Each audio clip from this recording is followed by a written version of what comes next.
Muslim community sa Calasiao, Pangasinan, pinagdiriwang ang Idil Fitr ngayong araw, March 31. May ulat si Jeric Pasilyao.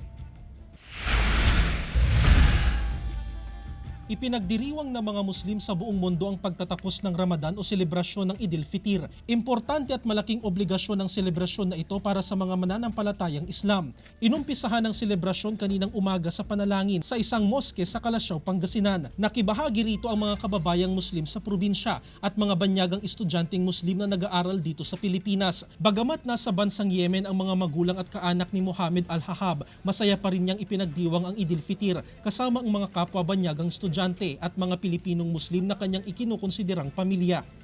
You, as me, it's difficult to celebrate without our family, and I hope all of us will do good things that will be related to our family. Paghingi ng kapatawaran, pagpapatawad at kapayapaan, ito raw ang kabilang sa hiling nila ngayong Idil Fitr. Paghihinga ng kapatawaran sa isa't isa, kasi kailangan mo kasi upang sa ganun yung gawain mo mabuti, katanggap-tanggap. Dahil ang gawain na mayroon kayong alitan sa kapatid mong Muslim ay hindi ang maitataas hanggat na hindi kayo magpatawaran sa isa't isa. Ang mga nabiyayaan sa buhay ay namamahagi ng tulong sa mga nangangailangan. Idul Fitr, nawa ay ito ay mabiyaya sa atin at nawa na ang mga sacrifice gawain natin mga Muslim mabubuti sa buwan ng Ramadan, nawa ay tinanggap ng ating Panginoong Allah Subhanahu wa Ta'ala.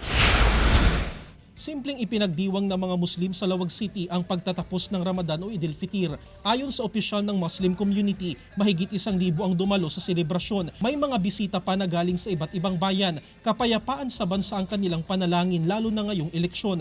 Nagkaroon naman ng salo-salo sa mga kabahayan matapos ang pagdarasal. Kasama si Ron Alister Tanyedo, Jeric Pasilyao, 1 North Central, Luzon.